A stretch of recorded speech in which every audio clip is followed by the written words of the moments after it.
যারা এই তিনটা কাছে ফোকাস করবে না, যারা জীবনের যে মূল লক্ষ্য উদ্দেশ্য সেইগুলাকে যারা ভুলে যাবে, আমার মনে হয় তারা প্রথম শ্রেণীতে থাকবে যারা ধরা খাবে। কারণ এদের জীবনের মানেটাই বুঝে নাই, যে আসলে আমার জীবনের লক্ষ্যটা কি, আমার জীবনের মানেটা কি, আমাকে কেন পাঠানো হইলো দুনিয়াতে। আমি কি শুধুমাত্র দুনিয়া নিয়ে ব্যস্ত থাকবো, খাবো দাবো সংসার করব আর বুড়া হব মরে যাব? এর জন্যই তো আপনাকে পাঠানো হয় নাই। আপনাকে প্রতিনিধিত্বের দায়িত্ব দিয়ে পাঠানো হয়েছে, যে আল্লাহ সরাসরি তো জমিনে এসে তার কাজগুলা, তার নিজামগুলা প্রতিষ্ঠা করবে না, আপনাকে পাঠাইছে আল্লাহর কাজগুলা করার জন্য। আল্লাহর কাজ কি? তার একত্ববাদ প্রতিষ্ঠা করা। তার কাজ কি? ইনসাফ প্রতিষ্ঠা করা। তার কাজ কি? মানুষকে আখিরাতের মুখী করা, মানে তার সামনে যে দাঁড়াইতে হবে, জবাবদিহিতা করতে হবে, এই জিনিসটা মানুষের ভিতরে তৈরি করে দেওয়া। তো আপনাকে সেম কাজটাই করতে হবে। এই তিনটা জীবনের এই তিনটা লক্ষ্য উদ্দেশ্য যখন আপনি ভালো মতো বুঝবেন, ভিতরে সেট করতে পারেন। আসসালামু আলাইকুম। তিনটা বিষয় নিয়ে আমাদের আলোচনার কথা ছিল। একটা হচ্ছে আল কুরআন ওয়াল হাদিস, তারপরে হচ্ছে আসসিরা, তারপর হচ্ছে ইসলামী আকায়েদ তথা ইসলামী শিক্ষা, ঈমান ও আকীদার বিষয় যেগুলা, এইগুলা নিয়ে আমরা আলোচনা করব। তো আজকে কোরআনের ব্যাপারে সামান্য কিছু ধারণা আমরা নিয়ে নেই, কারণ আমরা পরের পর্ব থেকে আমরা ইনশাল্লাহ সূরা ফাতিহা থেকে শুরু করব। তো কোরআনের বিষয়ে আমাদের কয়েকটা জিনিস মাথায় রাখতে হবে, যে কোরআন কাকে বলে, এটা কি, এবং কেন এটা আসলো আমাদের নিকট, এবং কিভাবে আসলো, আর এটার আলোচ্য বিষয় কি, এটার মৌলিক আলোচনার বিষয়বস্তু আসলে কি, এটা কি নিয়ে আলোচনা করছে মৌলিকভাবে।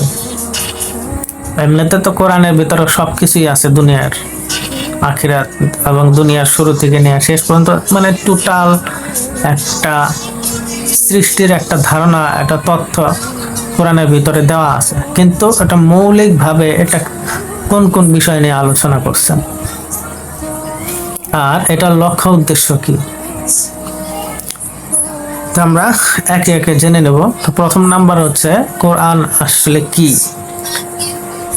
তো কোরআন হচ্ছে এমন একটা গ্রন্থ যা মহানবী সাল্লাল্লাহু আলাইহি সাল্লামের উপরে নাজিল করা হয়েছিল, এবং এটি কিতাব আকারে লিপিবদ্ধ করা হয়েছিল, এবং তার থেকে এই কোরআনটা এমনভাবে বর্ণিত হয়েছে যে এতে কোনো সন্দেহ সংশয়ের অবকাশ বাকি থাকে না।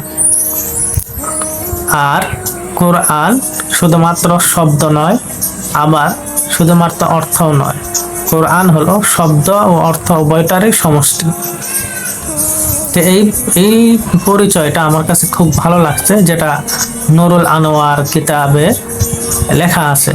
যেই কিতাবটা আপনার বাংলাদেশের সমস্ত সরকারি হোক বেসরকারি হোক, কওমিয়া আলিয়া সমস্ত মাদ্রাসায় শিক্ষা মানে পাঠ্যপুস্তক হিসেবে এটা স্বীকৃত আছে। তো আরো ভালো মতো আপনারা যদি জানতে চান তাহলে ওই কিতাবটা পড়ে নিতে পারেন। তো এখানে দেখবেন এই সংজ্ঞাটা খুব সুন্দরভাবে তুলে ধরা হয়েছে, যে কোরআন বলা হয় এমন বিষয়কে যা মহানবী সাল্লাল্লাহু আলাইহি সাল্লামের উপর নাজিল করা হয়েছিল, এবং এটি কিতাব আকারে মাসহাফের মধ্যে এটি লিপিবদ্ধ আছে, এবং তার থেকে এমন ভাবে এটি বর্ণনা করা হয়েছে যে সন্দেহ বা দ্বিধা দ্বন্দ্বের কোনো অবকাশ বাকি থাকে না। আর এটা শুধুমাত্র অর্থও নয়, আবার শুধুমাত্র শব্দও নয়, শব্দ অর্থ উভয়টারই সমষ্টি। তো এখন একটা প্রশ্ন হয়তো জাগতে পারে, কারণ সমাজে এটা নিয়ে অনেক ডিবেট আছে, যে কোরআন কি শুধুমাত্র তেলাওয়াত করলেই হবে, কোরআন কি শুধুমাত্র শব্দ। আবার আরেকটা দল এরকম আছে যে এরা বলে মানে তেলাওয়াত তাদের এত গুরুত্বপূর্ণ না, এটার মেন হচ্ছে এটা অর্থ। এই অর্থ মানে এটার সবকিছু বুঝতে হবে, হ্যাঁ। তো এই নিয়ে মোটামুটি ভালো ডিবেট চলে আমাদের সমাজে, যে কোরআন না বুঝে পড়লে সব হবে কিনা, বা মানে এইখানে দুইটা শ্রেণীতে বিভক্ত হয়ে গেছে। একদল কোরআন বোঝার প্রতি খুবই গুরুত্ব দেয়, আবার আরেকটা দল পড়ার প্রতি খুবই গুরুত্ব দেয়। মানে যারা বুঝতে চায় তারা পড়তে চায় না, যারা পড়তে চায় তারা বুঝতে চায় না।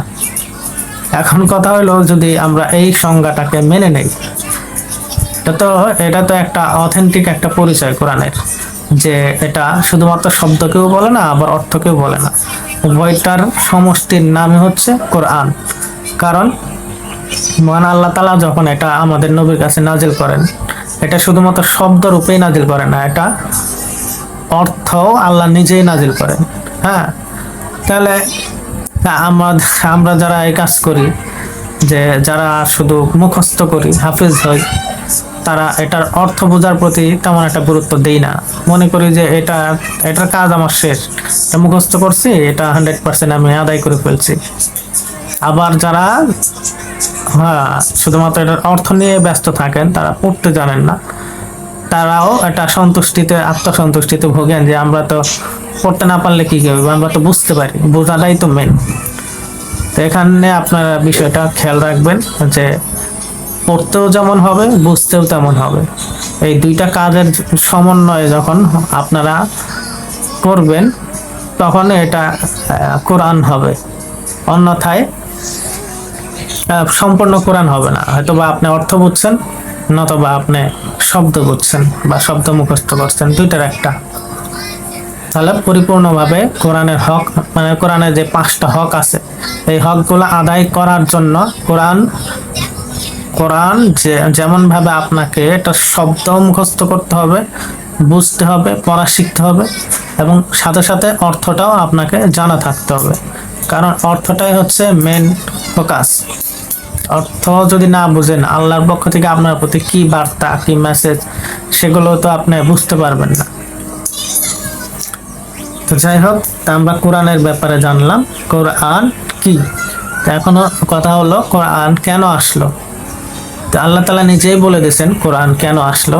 এই এই এই মানে কেন আসলো, এই উদ্দেশ্য নিয়ে, কি কারণে কোরআন আমাদের নিকট আসলো, এইটার ব্যাপারে আল্লাহ অনেক আয়াত কোরআনের মধ্যেই নাজিল করছে। তার মধ্যে কয়েকটা সংক্ষেপে বলে দেই, যে কোরআন মানব জাতিকে, পুরা বিশ্বের সমস্ত মানব জাতিকে অন্ধকার থেকে আলোর পথে নিয়ে আসার জন্য নাজিল হয়েছিল। তো দ্বিতীয় আরেকটি যেটা মেন কারণ, সেটা হচ্ছে সমস্ত ধরনের শিরিক থেকে মুক্ত হয়ে, শিরিককে একদম নিঃশেষ করে আল্লাহর একত্ববাদ প্রতিষ্ঠা করার জন্য এই কোরআন নাজিল হয়েছিল। এবং আরেকটা বিষয়, যে আমাদের নবী সাল্লাল্লাহু আলাইহি ওয়াসাল্লামকে নবী হিসেবে স্বীকৃতি দেওয়ার জন্য, এবং তার পূর্ববর্তী যত নবী রাসূল কত হয়ে গেছিল, এবং তার পূর্ববর্তী যত কিতাব পাঠানো হয়েছিল নবী রাসূলদের উপর, সেইগুলোকে সত্যায়ন করার জন্য কোরআন নাজিল হয়েছিল। তাহলে আমরা মোটামুটি বুঝতে পারলাম যে কেন কোরআন আমাদের নিকট কেন আসছে। আল্লাহর শিরিককে দূর করে আল্লাহর একত্ববাদ প্রতিষ্ঠা করার জন্য, মানব জাতিকে অন্ধকার থেকে আলোর পথে আনার জন্য, আমাদের নবীজিকে নবী হিসাবে স্বীকৃতি দেওয়ার জন্য, তাছাড়াও পূর্ববর্তী সমস্ত নবী এবং কিতাবগুলোকে সত্যায়ন করার জন্য। এছাড়াও আরো অনেক কারণ রয়েছে। তো এখন জানবো কিভাবে আসলো এটা, কোরআন আমাদের নিকট আসলে কিভাবে আসলো। সর্বপ্রথম যখন কোরআন আসে, তখন আল্লাহর পক্ষ থেকে লাউহে মাহফুজ থেকে প্রথম আসমানে এক দফায় চলে আসে, যেটা রমজান মাসের শবে কদরের রজনী ছিল, এটা আমরা সবাই জানি। সেখান থেকে প্রথম আসমান থেকে আমাদের নবীজি যখন 40 বছর বয়স, তখন তার উপর এটি আস্তে আস্তে বিভিন্ন ঘটনার প্রেক্ষিতে, প্রয়োজনের খাতিরে, বিভিন্ন প্রশ্ন উত্তরে বিভিন্ন সময় ওনার বাকি 23 বছর জীবনের বিভিন্ন সময় বিভিন্ন সূরা বিভিন্ন আয়াত নাজিল হয়। যখন যেটা প্রয়োজন পড়তো জিবরাইল আলাইহিস সালাম সেটা তখন নিয়ে আসতেন। এভাবে আস্তে আস্তে নাজিল হওয়ার কারণে দেখা যায় যে তারা পরিপূর্ণভাবে অ্যাডাপ্ট করতে পারতো, পরিপূর্ণ মুখস্থ করতে পারতো এবং এটা জীবনে প্রয়োগ করতে পারতো এবং সমাজেও পরিপূর্ণভাবে প্রয়োগ করতে পারতো। যদি এক দফায় চলে আসতো তাহলে কোনটা রাখবে, কোনটা ছাড়বে, কোনটা আগে কোনটা পরে, এটা তাদের কোনো ঠিক থাকতো না। এই জন্য আল্লাহ তাআলাই সবচেয়ে ভালো প্ল্যান করতে পারেন। তিনি এই পরিকল্পনা এনেছিলেন যখন যেটা প্রয়োজন তখন প্রয়োজনের সময় যেটা দেওয়া হয় সেটা মানে তাড়াতাড়ি ক্যাপচার করা যায়, সেটা তাড়াতাড়ি অ্যাপ্লাইও করা যায়। তো যাই হোক, এভাবে কোরআন আসলো। তাই এখন কথা হলো কোরআনের আলোচ্য বিষয় কি। কোরআনের মূল আলোচ্য বিষয় হচ্ছে তিনটা বিষয়ের উপরে কোরআনে মৌলিকভাবে আলোচনা করা হয়েছে। একটা হচ্ছে তাওহীদ, আল্লাহর একত্ববাদ সম্পর্কে বিস্তারিত আলোচনা করা হয়েছে। 2 নাম্বার হচ্ছে রিসালাত, নবুয়তের বার্তা, এই সম্পর্কে আলোচনা করা হয়েছে। আর 3 নাম্বার হচ্ছে আখিরাত, আখিরাতের প্রতি মানুষকে উদ্বুদ্ধ করা, আখিরাতে বিশ্বাসী করে গড়ে তোলা, এই ব্যাপারে আলোচনা করা হয়েছে। এবং আরেকটা বিষয় জানতে হবে যে এটার লক্ষ্য উদ্দেশ্য কি। এটার লক্ষ্য উদ্দেশ্য যদি আমরা বুঝতে পারি তাহলে আমরা পূর্ববর্তী যত নবী রাসূল ছিলেন তাদের জীবনের লক্ষ্য উদ্দেশ্য বুঝতে পারবো এবং আমাদের জীবনের লক্ষ্য উদ্দেশ্য কি হওয়া উচিত সেটাও আমরা সেট করে নিতে পারবো। তো প্রথম লক্ষ্য উদ্দেশ্য ছিল যে দুনিয়া থেকে সমস্ত ধরনের গোলামিকে দূর করে, পুরা দুনিয়াটা এক সময় গোলামিতে লিপ্ত ছিল। কিভাবে? পুরা পৃথিবী যারা চালাইতো শাসক শ্রেণী, তারা হচ্ছে রাজার আসনে বসতো এবং প্রজারা ছিল তাদের গোলাম। যেটা যেভাবে বলবে ওটা ওইভাবেই করতে হবে, তাহলে তার রাজ্যে টিকে থাকতে পারবে। এরকম ভাবে আরো গোলাম ছিল, বিভিন্ন মূর্তির গোলাম ছিল, বিভিন্ন উপাসকের গোলাম ছিল। এভাবে পুরো পৃথিবীর মানুষ একটা গোলামের শিকলে আবদ্ধ ছিল। কিন্তু কোরআন আসার পর মানুষকে ওই সমস্ত ধরনের গোলামি ছিন্ন করে এক আল্লাহর গোলামিতে নিয়ে আসলো। তো এটা ছিল কোরআনের মেন লক্ষ্য উদ্দেশ্য এবং এটাই আমাদের নবী রাসূল এবং তাদের সাথী সঙ্গীদের মেন জীবনের লক্ষ্য। যে সমস্ত মানুষকে, পৃথিবীতে যত মানুষ আছে সমস্ত মানুষকে সব ধরনের গোলামি থেকে মুক্ত করে এক আল্লাহর গোলামিতে নিয়ে আসা। আর দ্বিতীয় আরেকটা লক্ষ্য উদ্দেশ্য ছিল যে যত ধরনের অন্যায়, অত্যাচার, অবিচার, জুলুম, নির্যাতন পৃথিবীতে চলছিল, তখন নবী সাল্লাল্লাহু আলাইহি ওয়াসাল্লামের বার্তা প্রেরণার মাধ্যমে, নবীকে পাঠানোর মাধ্যমে, রিসালাতকে পরিপূর্ণ করার মাধ্যমে সেই সমস্ত জুলুম, অন্যায় এগুলো দূর করে ইনসাফ সমাজে, পৃথিবীতে, সব জায়গায় ইনসাফ প্রতিষ্ঠা করার জন্য নবী সাল্লাল্লাহু আলাইহি ওয়াসাল্লামকে পাঠানো হয়েছিল। এবং এটাও তাদের জীবনের একটা লক্ষ্য উদ্দেশ্য আছে। জুলুম কোথাও রাখা যাবে না, জুলুম আল্লাহ পছন্দ করেন না। সুতরাং যেখানে জুলুম সেখানে আমার বার্তা পৌঁছে দাও, সেখানে ন্যায় ইনসাফ প্রতিষ্ঠা করতে হবে। সাহাবায়ে কেরাম সারা জীবন এটা করেছেন, বাস্তবায়ন করেছেন। তাদের জীবনের একটা লক্ষ্য এটাই ছিল। 3 নাম্বার হচ্ছে মানুষকে আখিরাতমুখী করা। মানুষ আল্লাহকে ভুলে, সৃষ্টিকর্তাকে ভুলে দুনিয়ার প্রতি এমন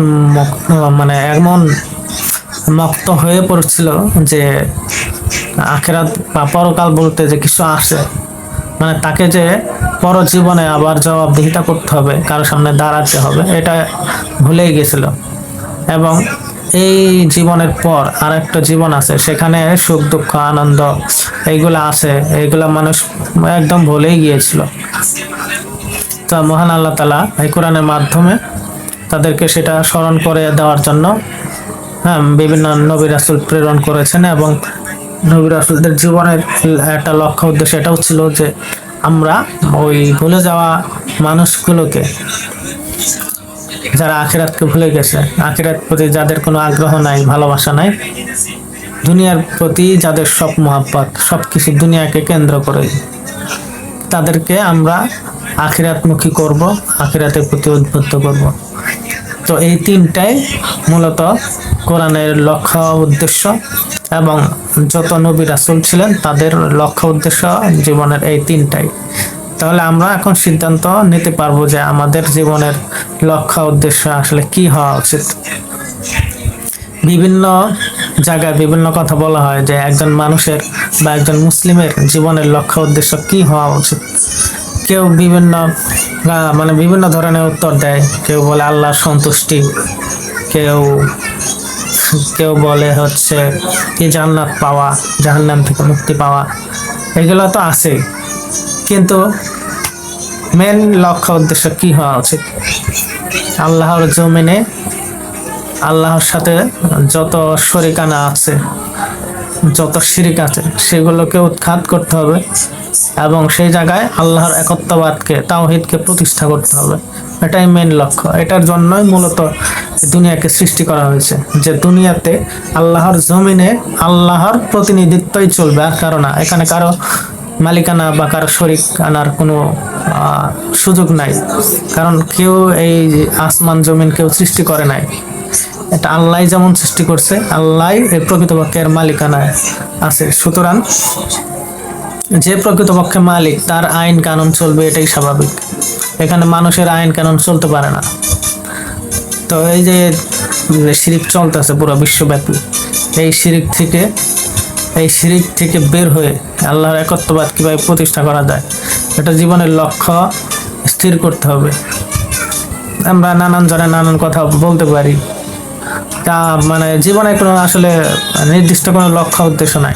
যার যেটা মন চাচ্ছে করছে, যার যেটা মন চাচ্ছে বলছে, কিন্তু মেন ফোকাসটা কোথায় দিতে হবে? আল্লাহর জমিনে আল্লাহর সাথে শিরিক চলতেছে সব কিছুর ক্ষেত্রে। আপনি কোনটাতে দেখবেন যে শিরিক হচ্ছে না? রাজনীতির ক্ষেত্রে শিরিক হচ্ছে, অর্থনীতির ক্ষেত্রে শিরিক হচ্ছে, আইন কানুন, তারপরে বিচার, সব কিছুর ক্ষেত্রে শিরিক হচ্ছে। আল্লাহর আইন কানুনকে কোনো পরোয়া করা হচ্ছে না। সব জায়গায় মানুষের বানানো আইন, মানুষেরই সব কিছু চলতেছে। তাহলে তারা কি শরিক হিসাবে অন্তর্ভুক্ত হইল না? তারা আল্লাহর জায়গায় দখল করলো না? তো এইভাবে মানুষ সব কিছুর মধ্যেই আল্লাহর সাথে শিরিক করছে। তা আমাদেরকে কি করতে হবে? আমাদেরকে এই শিরিকের মধ্যে থেকে, এই শিরিকি সমাজে, রাষ্ট্রে থেকে শুধু জান্নাতের আশা করলে হবে? অনেক বক্তারা, অনেক মানুষকে, বেশিরভাগ মানুষকে আমি এটা স্বপ্ন দেখাইতে দেখি মানুষকে, যে একবার শুধু বলো লা ইলাহা ইল্লাল্লাহ, জান্নাতে চলে যাবা। আরে ভাই, জান্নাত যদি এত সহজই হইতো তাহলে জাহান্নাম বানানোর কোনো দরকার আসলে না। মুখ দিয়ে মানুষ বলবে লা ইলাহা ইল্লাল্লাহ, সবাই জান্নাতে চলে যাবে। তাহলে আল্লাহ যে আপনাকে প্রতিনিধি হিসেবে পৃথিবীতে পাঠাইলো, সেই কাজটা কেরা করবে? এইগুলা খালি ধরনের কথাবার্তা না, হাস্যকর মনে হয় মাঝে মাঝে, যে একটা মানুষ তার জীবনের কোনো লক্ষ্য উদ্দেশ্য নাই, একজনের কাছে শুনলো পড়ো লা ইলাহা ইল্লাল্লাহ দাখালাল জান্নাহ, লা ইলাহা ইল্লাল্লাহ পড়লে জান্নাতে প্রবেশ করে যাবে। তো এই হাদিসটাকে আমরা এমনভাবে সমাজে ভুলভাবে উপস্থাপন করি, যার কারণে মানুষ আসলে সঠিক পথে যে ফিরে আসবে, তওবা করে যে ফিরে আসবে এবং জীবনের লক্ষ্য উদ্দেশ্য যে স্থির করবে, তাকে কি জন্য পাঠানো হইল? তাকে তো আল্লাহর প্রতিনিধি হিসেবে পাঠানো হয়েছিল, তাই না? এখন সে যদি এই প্রতিনিধিত্বকে ভুলে যায়, এই দায়িত্ব ভুলে যায়, শুধু ভাবে আমি এত কিছু করার কি দরকার, লা ইলাহা ইল্লাল্লাহ পড়বো, জান্নাতে প্রবেশ করে যাব, তো এইটা এরকম যেন কেউ না করে। আর যারা বলে এগুলা একটু যাচাই করে বলবেন, যারা শুনে তারাও এগুলা যাচাই করে নেবেন যে আমি আমার জীবনের মূল উদ্দেশ্যটাই ফোকাস করি নাই, যে মূল উদ্দেশ্যটা ছিল আল্লাহর একত্ববাদকে প্রতিষ্ঠা করা, আল্লাহর জমিনে আল্লাহর দিন প্রতিষ্ঠা করা, আল্লাহর যে নিজাম, আল্লাহর যে প্রতিনিধিত্ব সেটা প্রতিষ্ঠা করা, সেখানে আমরা গুরুত্ব দিচ্ছি না। তো যাই হোক, এটা একটা উদ্দেশ্য। তার রিসালাত এটাও আরো একটা উদ্দেশ্য, যে পুরো পৃথিবীতে অন্যায়, অবিচার, অত্যাচার যেখানেই আপনি তাকান সব ক্ষেত্রে জুলুম, সব ক্ষেত্রে অন্যায়। তো রিসালাতের বার্তা কি ছিল? যে ইনসাফ, পুরো পৃথিবী ইনসাফে পরিপূর্ণ করে দিতে হবে আপনাকে। তো এটাও আপনার জীবনের একটা লক্ষ্য, উদ্দেশ্য। তো এটা তো ফোকাস করেন, যেখানে জুলুম চলছে সেখানে জুলুমকে প্রতিরোধ করেন, প্রতিহত করেন, ইনসাফ প্রতিষ্ঠা করেন। তা আপনার জীবনের লক্ষ্য, উদ্দেশ্য সফল হবে। আর আরেকটা ছিল আখিরাতের প্রতি বিশ্বাস। মানুষ দুনিয়ার নাজ নিয়ামত পেয়ে আখিরাতকে ভুলে যায়। হ্যাঁ, এখন ওই মানুষগুলাকে আপনাকে আখিরাতমুখী করতে হবে। আখিরাত এটাও যে একটা বড় জীবন, এখানেও আনন্দ আছে, দুঃখ আছে, কষ্ট আছে, এটা মানুষকে বুঝাইতে হবে। এবং প্রথমত নিজের পরিবার সবাইকে এই বিষয়টা ক্লিয়ার করতে হবে যে আমাদের এই জীবনটা আসলে শেষ না, পরবর্তী যে জীবন সেটাই হচ্ছে প্রকৃত জীবন। আর সেই জীবনের কোনো শেষ নাই। এখানে আমরা সুখে থাকলেও আমাদের দিন চলে যাবে, দুঃখে থাকলেও দিন চলে যাবে, কিন্তু পরপারে সেখানে ভাই আমরা কি করব বলেন? আমরা যদি ধরা খেয়ে যাই একবার, তাহলে কি আমাদের দিন শেষ হবে? এখন কারা ধরা খাবো, এই প্রশ্ন আসে। যে আমার যেটা মনে হয়, যারা এই তিনটা কাছে ফোকাস করবে না, যারা জীবনের যে মূল লক্ষ্য, উদ্দেশ্য সেইগুলাকে যারা ভুলে যাবে, আমার মনে হয় তারা প্রথম শ্রেণীতে থাকবে যারা ধরা খাবে। কারণ এদের জীবনের মানেটাই বুঝে নাই, যে আসলে আমার জীবনের লক্ষ্যটা কি, আমার জীবনের মানেটা কি, আমাকে কেন পাঠানো হইলো দুনিয়াতে। আমি কি শুধুমাত্র দুনিয়া নিয়ে ব্যস্ত থাকবো, খাবো দাবো, সংসার করব, আর বুড়া হবো, মরে যাব? এর জন্যই তো আপনাকে পাঠানো হয় নাই। আপনাকে প্রতিনিধিত্বের দায়িত্ব দিয়ে পাঠানো হয়েছে। যে আল্লাহ সরাসরি তো জমিনে এসে তার কাজগুলা, তার নিজামগুলা প্রতিষ্ঠা করবে না, আপনাকে পাঠাইছে আল্লাহর কাজগুলা করার জন্য। আল্লাহর কাজ কি? তার একত্ববাদ প্রতিষ্ঠা করা।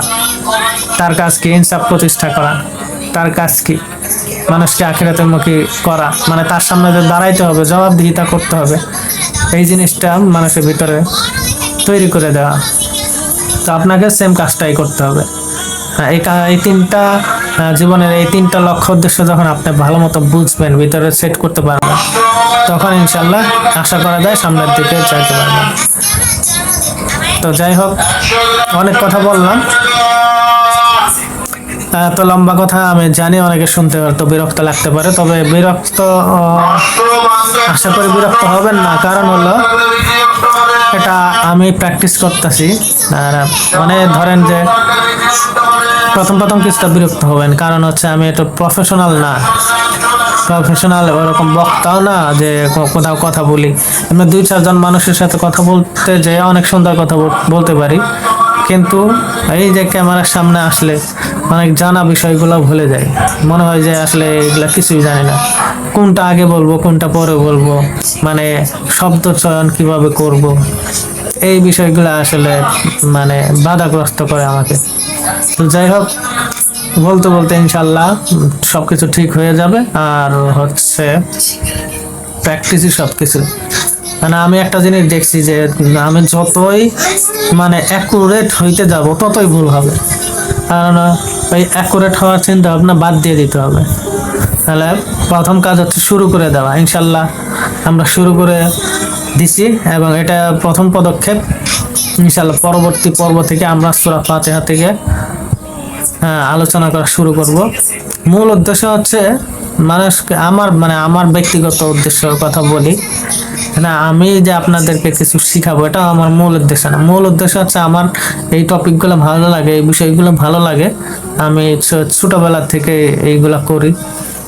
মানে কোরআন হাদিস নিয়ে পড়াশোনা করা, এগুলো নিয়ে রিসার্চ করা, এগুলো নিয়ে মানুষের মধ্যে একটা সচেতনতা তৈরি করা, নিজের ভিতরটাকে জাগিয়ে তোলা, নিজের পরিবার, নিজের আত্মীয় স্বজনকে সতর্ক করা, প্রতিবেশীকে সতর্ক করা, এইগুলা আমার কাছে ভালো লাগে। তা আপনাদেরও যদি এই কাজগুলো ভালো লাগে ইনশাল্লাহ করতে পারেন, এবং কিছু একটা করার চিন্তা ভাবনা আছে। যদি ওরকম কোনো লোক পাই যাদের সাথে মিলে কাজগুলো করা যায়, তাহলে ইনশাল্লাহ খুব সহায়ক হবে আমার জন্য। যদিও বাস্তবে মানে রিয়েল লাইফে এত কিছু করা আসলে সম্ভব হয় না। প্রথম শুরুটা এই ধরেন যে ভার্চুয়াল লাইফে করতে হয়। এখানে করতে করতে নিজের একটা কমিউনিটি যখন দাঁড়িয়ে যাবে, যারা এই মেন্টালিটি লালন করে, তাদের সাথে যখন সাক্ষাৎ হবে, তখন আশা করা যায় ভালো একটা কিছু হবে। তো এটাই হচ্ছে আমার উদ্দেশ্য।